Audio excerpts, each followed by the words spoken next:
I'm standing at the back of St. Catherine's Church in Manhattan, watching a funeral that shouldn't be happening.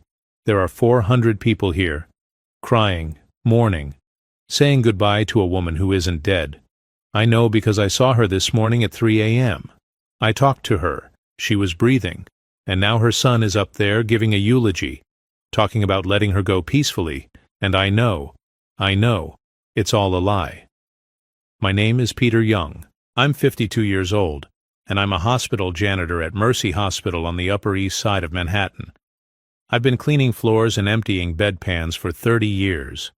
30 years of being invisible. 30 years of people looking through me like I'm furniture. 30 years of, hey, you missed a spot, and can you clean this up, without ever hearing thank you or how are you doing?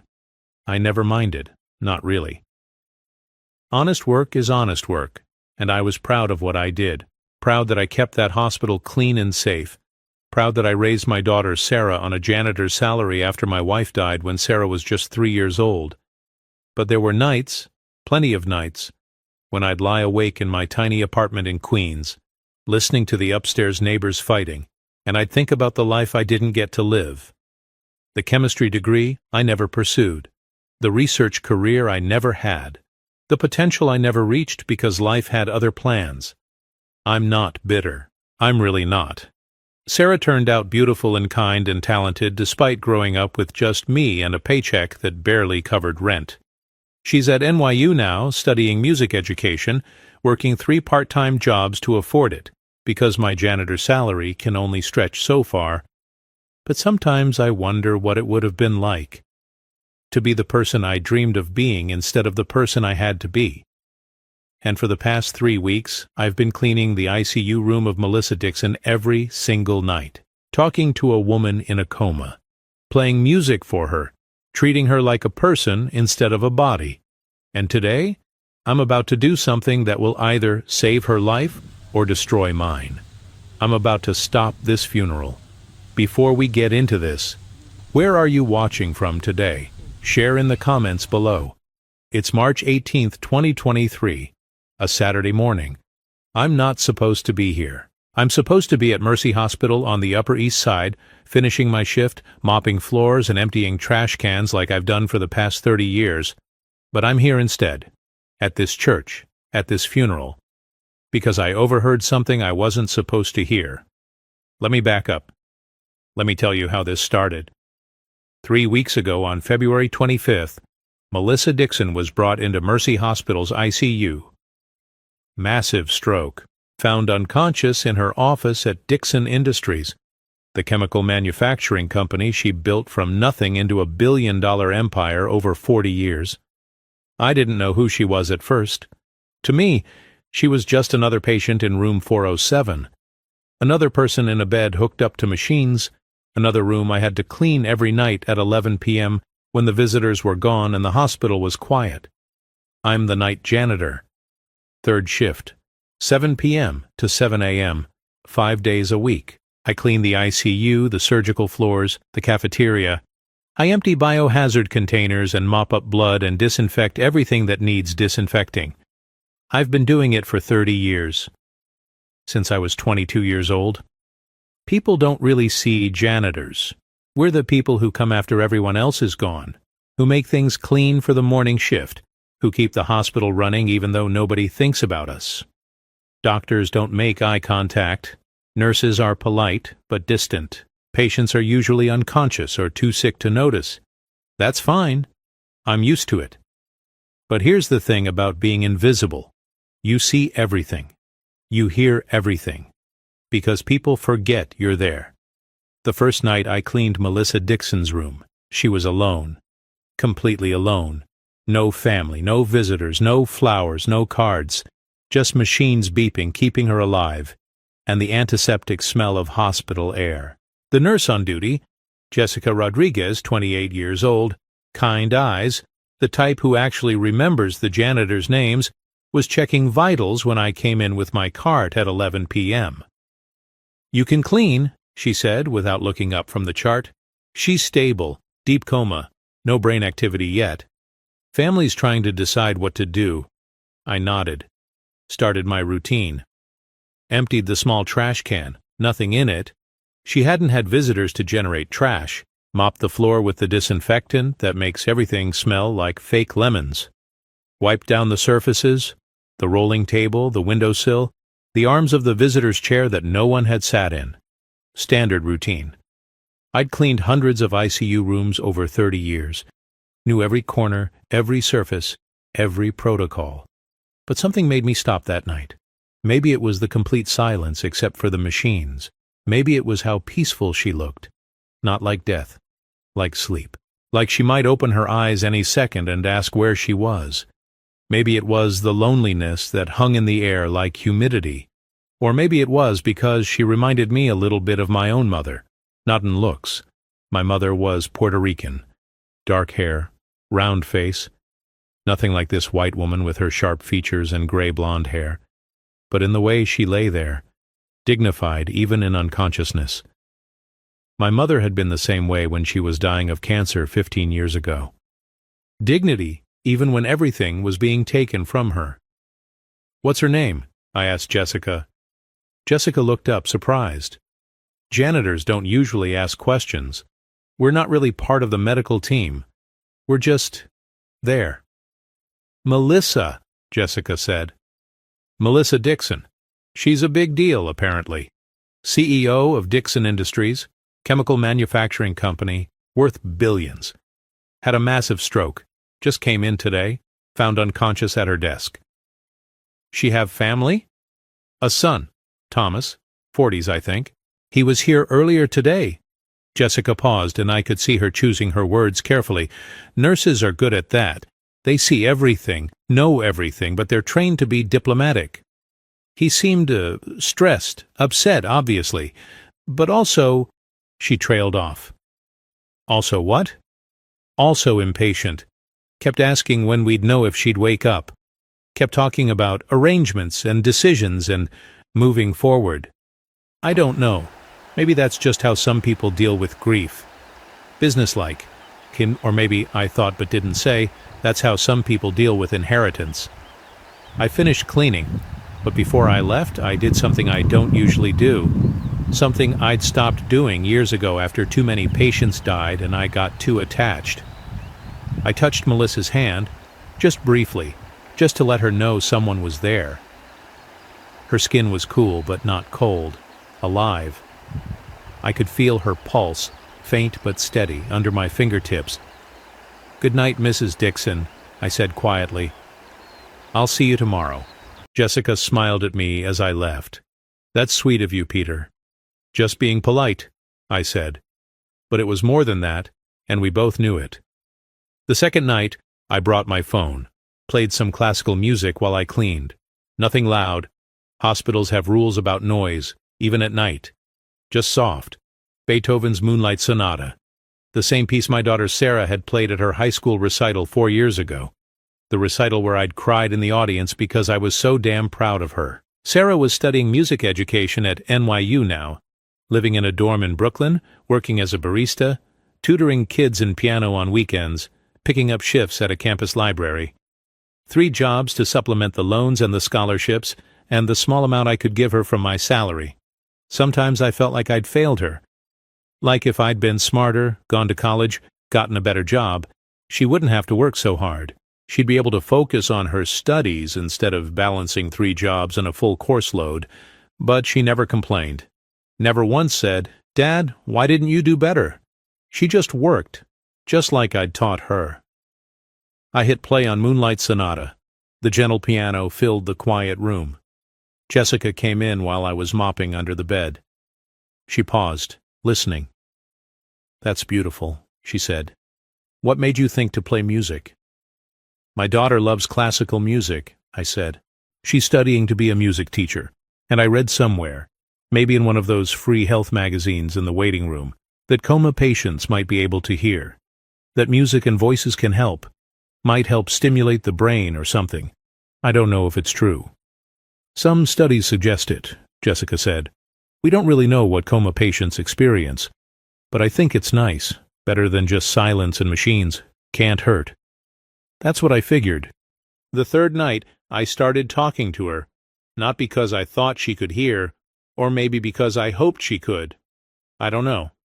Loneliness does strange things to people, and I was lonely, had been for a long time. "Good evening, Mrs. Dixon," I said as I came in with my cart. "It's Peter, the janitor. I'm here to clean your room. Sorry if the mop bucket is loud. This one's got a squeaky wheel I keep meaning to fix." I emptied her trash. Still empty, still no visitors. Started mopping. "I played you some Beethoven last night. Tonight I brought Chopin. My daughter Sarah says Chopin is more emotional. Beethoven is more intellectual. I don't really know the difference, but I trust her judgment. She's the expert." I wiped down the windowsill. Someone had left the blinds open. Outside you could see the lights of Manhattan, the city that never sleeps, the place where millions of people live their lives while Melissa Dixon lay here, suspended between living and dying. "Sarah's at NYU," I continued. "Music education. She wants to teach elementary school kids. Says she wants to give kids what I gave her, a love of music. I didn't give her that, though. I can't carry a tune in a bucket. I just enjoy listening to music. Her mother, my wife, she was the musical one, sang in the church choir, had a voice like an angel." I paused, realized I was talking about Rachel. Hadn't said her name out loud in months. Rachel died when Sarah was 3. She got sick and was gone in 6 months. I squeezed out the mop, watching the dirty water drain. I raised Sarah by myself after that. Did my best. Wasn't always great at it. Definitely wasn't great at helping with homework or doing her hair for school pictures. But we made it work. I moved to the other side of the bed. "You have a son, right? Thomas? The nurses mentioned him. I hope he's treating you right. I hope he's talking to you. Because even if you can't hear us, even if you're somewhere far away in your mind, I think it matters.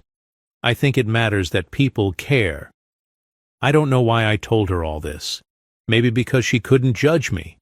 Maybe because it felt good to talk to someone who wouldn't look at me like I was just the janitor. Maybe because loneliness is heavy and sometimes you need to set it down, even if it's in front of a stranger who can't respond. By the end of the first week it had become routine. Come in at 11 p.m. after the dinner trays were cleared and the evening visiting hours were over and the ICU was as quiet as it ever got. Clean the room. Play music, Beethoven, Chopin, Bach, Debussy, whatever Sarah had recommended in our last phone call. Talk to Melissa like she was awake. Tell her about my day, about Sarah, about the things I read in the chemistry textbooks I checked out from the Queen's Public Library every 2 weeks. "I'm reading about polymer chemistry right now," I told her one night. "It's fascinating. The way molecules bond, the way you can manipulate chemical structures to create different properties. Your company does a lot of work with industrial polymers, right?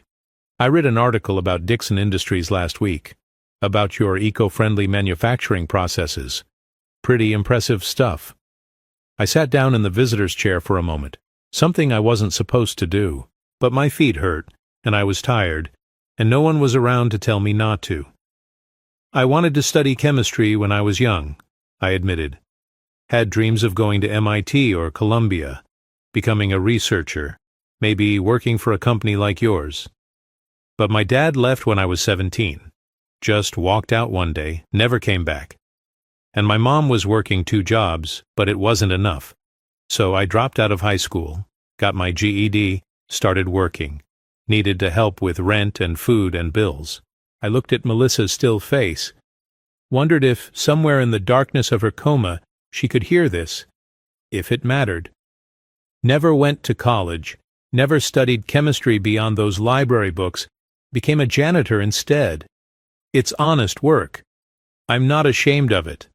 But sometimes I wonder what I could have been, if life had been different, if I'd had the opportunities other people had.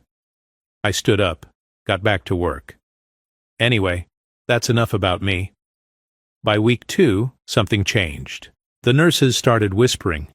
Dr. Martinez, the neurologist, came by more often, ran more tests. I overheard conversations, medical jargon I didn't fully understand but caught pieces of. Increased brain activity. Responding to stimuli. Possible emergence. Good news, right? But then Thomas started showing up more. Melissa's son, 42 years old, expensive suit. The kind of guy who looked at janitors like we were furniture.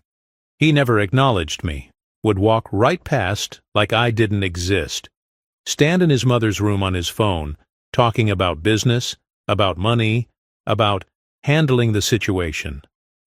One night I was cleaning outside room 407 when I heard him talking to Dr. Martinez. How much longer? Thomas's voice, sharp, impatient. Mr. Dixon, your mother is showing improvement. It's possible she could wake up. We need to give her time. Time? It's been 2 weeks. You said there was no brain activity. There wasn't, but now there is. The brain is remarkable. Sometimes, I want a second opinion. I want you to declare her brain dead so we can make arrangements. A long silence. Then Dr. Martinez carefully, Sir, that would be medically inaccurate.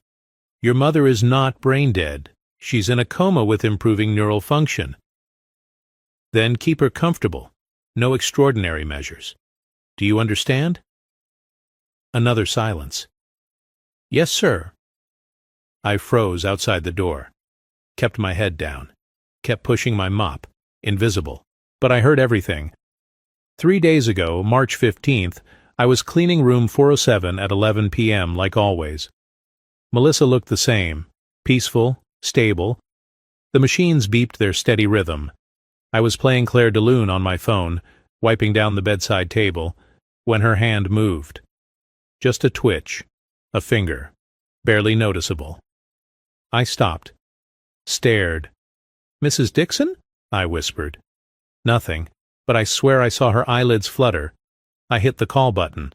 Jessica came in. I think she moved, I said. Her hand, and her eyes. Jessica checked the monitors. Everything looks normal, probably just muscle spasms. Happens in coma patients. Are you sure? I'll note it in her chart, but try not to get your hopes up. These things, they don't always mean what we want them to mean. But I knew what I saw.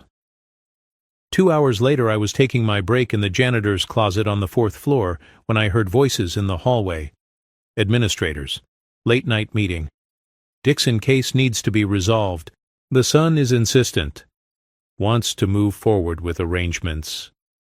But Dr. Martinez says she's improving. Dr. Martinez can be overruled. Mr. Dixon has influence. Major hospital donor. He wants a declaration of brain death by end of week. That's not ethical if she's not brain dead. That's above our pay grade. Just make sure the paperwork is ready. I stood there in the dark closet, mop in hand, invisible as always, and I realized what was happening. Thomas Dixon was going to kill his mother for her money. Yesterday, March 17th, I saw the notice on the ICU board. Dixon Melissa transferred to palliative care, family requesting cessation of life support, funeral arrangements pending. I found Jessica. What happened? She was improving. Jessica looked uncomfortable. Family decision. They have the right to refuse treatment. But she was getting better. You said, Peter. She touched my arm gently. I know you care, but this isn't our call. The family decides. I went to room 407. It was empty, bed stripped, machines gone. I asked another nurse where Melissa was transferred. She wasn't transferred. She passed away last night. She what? She died, Peter. I'm sorry. I know you'd gotten attached. When's the funeral? Tomorrow. St. Catherine's Church, 10 a.m. I left the hospital in a daze. Went home to my tiny apartment in Queens. Couldn't sleep. Because nothing about this made sense. At 3 a.m., I went back to the hospital. Used my key card. Janitors have access to everything. Went to the palliative care wing. Found room 802. The door said Dixon. I shouldn't have gone in, but I did. And there she was.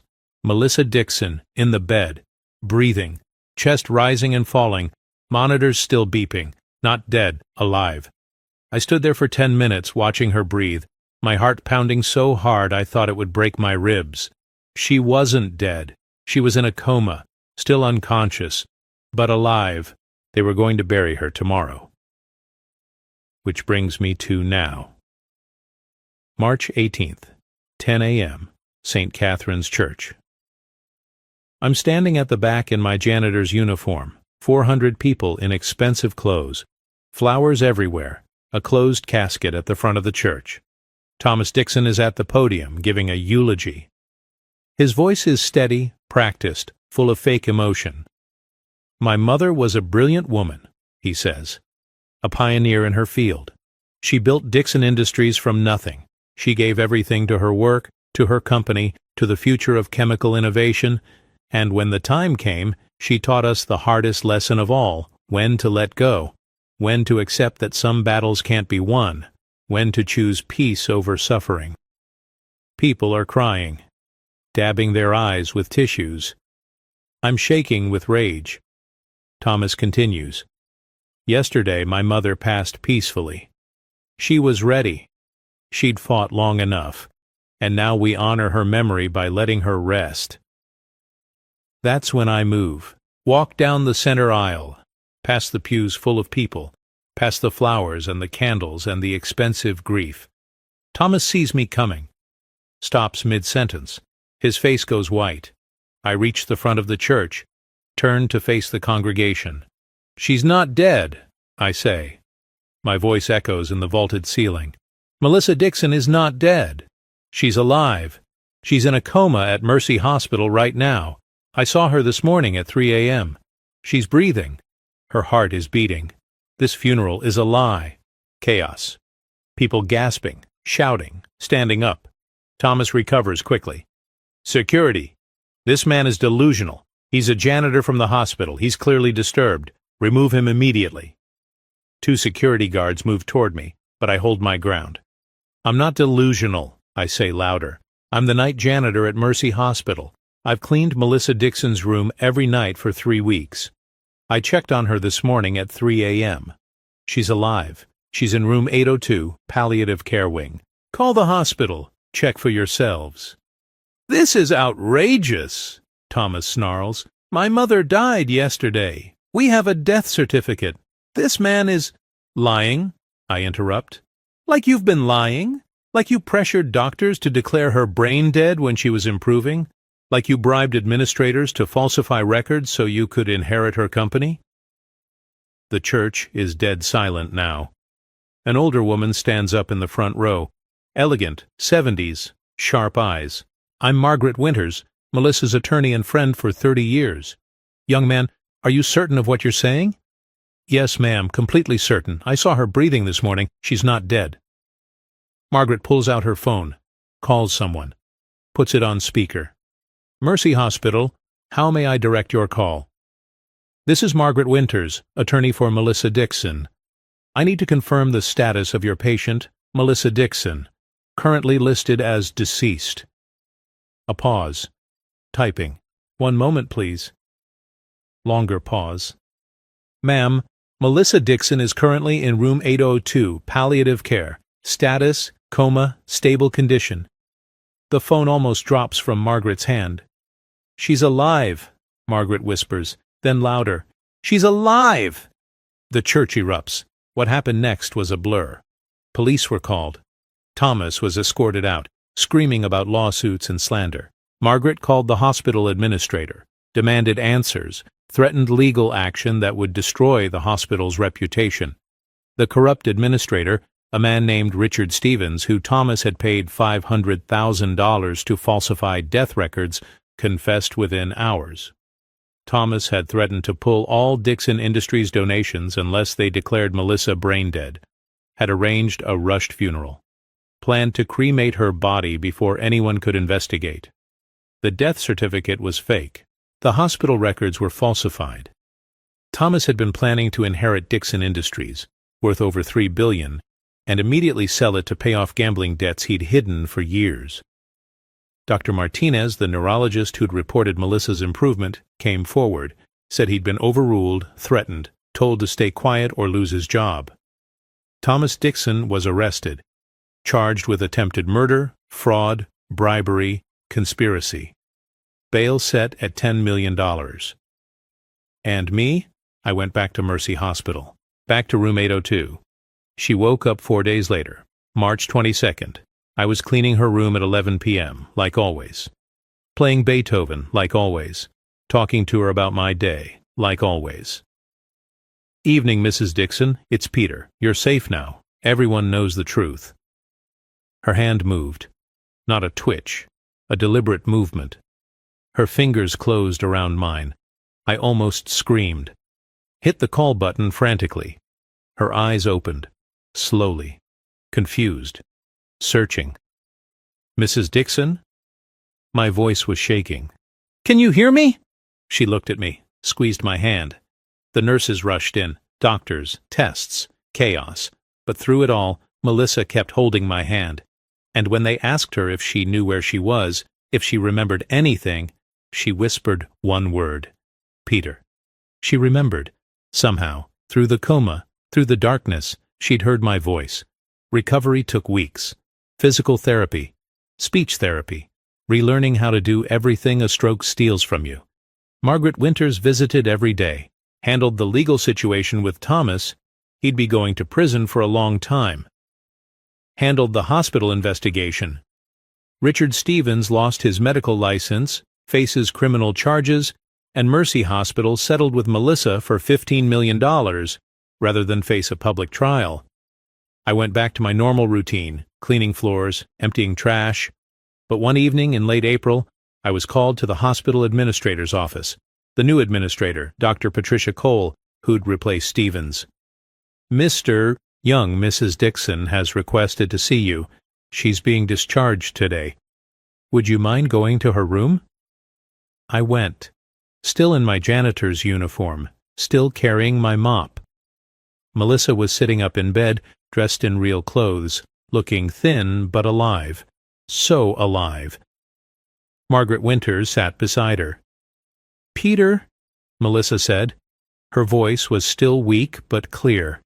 Sit down, please. I sat. Margaret has told me everything you did, how you stopped the funeral, how you exposed Thomas, how you saved my life. Her eyes filled with tears. But what she also told me, what the nurses told me, is that you were there every single night, talking to me, playing music, treating me like a person, not a body. You are a person, I said simply. The nurses said you talked about your life, about your daughter, about your dream to study chemistry. I felt my face heat up. I didn't mean to bother you with. You didn't bother me, Peter. You kept me tethered to life. I heard you. Not all the time, not everything. But your voice, the music, it was like a thread pulling me back from wherever I was. You saved me in more ways than stopping that funeral. She reached for an envelope on the bedside table. Margaret handed it to her. Peter, I'm not a woman who believes in charity. I believe in opportunity. I believe in giving people the chance they deserve. She held out the envelope. This is for you. I opened it. Inside was a letter and a check. The check was for $200,000. I almost dropped it. Mrs. Dixon, I can't. That's for your mortgage. Pay it off. You shouldn't have to worry about housing while you're pursuing your education. My education? You told me you wanted to study chemistry, that you never had the opportunity. Well, now you do. She pulled out another envelope. This is a letter to the Dean of Columbia University's Chemistry Department. I sit on their board. You're admitted, Peter. Full scholarship. All expenses paid. You start in the fall semester. I couldn't speak, couldn't breathe. There's more, Melissa continued. Once you start your studies, you'll have an internship position at Dixon Industries. Paid. In our chemical research division, you'll learn from the best, and when you graduate, if you want it, there's a job waiting for you. She smiled. A real smile. And one more thing, your daughter, Sarah. Margaret found out she's struggling to pay tuition at NYU. That's taken care of. Her remaining tuition, her expenses, everything. She can focus on becoming the music teacher she wants to be. Tears were streaming down my face. I couldn't stop them. "Why?" I managed to whisper. "Why are you doing this?" "Because you saw me, Peter, when no one else did. When I was invisible to everyone, including my own son, you saw me. You treated me with dignity. You cared." She leaned forward. "And because you're 52 years old. Most people would say it's too late to go back to school to start a new career. But I don't believe that. I built my company when I was 40, when everyone said I was too old to start. And I know that if someone had given me a chance, had believed in me the way you believed I was worth caring for, it would have made all the difference. It's not too late. It's never too late." That was 6 months ago. I'm sitting in a chemistry lecture at Columbia University. At 52 years old, I'm the oldest student in the class by 30 years. My classmates call me Pops. I don't mind. I work at Dixon Industries 3 days a week. Research work, learning how chemical compounds interact, how polymers form, all the things I used to read about in library books and dream about understanding. Sarah graduated from NYU last month, got a job teaching music at a middle school in Brooklyn. She cried when she got the offer. So did I. My mortgage is paid off. I'm not a janitor anymore, though I'll always be grateful for those 30 years. They taught me that every job matters, that every person matters, that being invisible doesn't mean you don't see. Melissa Dixon is back at work, running Dixon Industries. She instituted new policies, doubled the minimum wage for all employees, added healthcare benefits for part-time workers, created a scholarship fund for employees who want to go back to school. Thomas is in prison, 20 years. He'll be 62 when he gets out.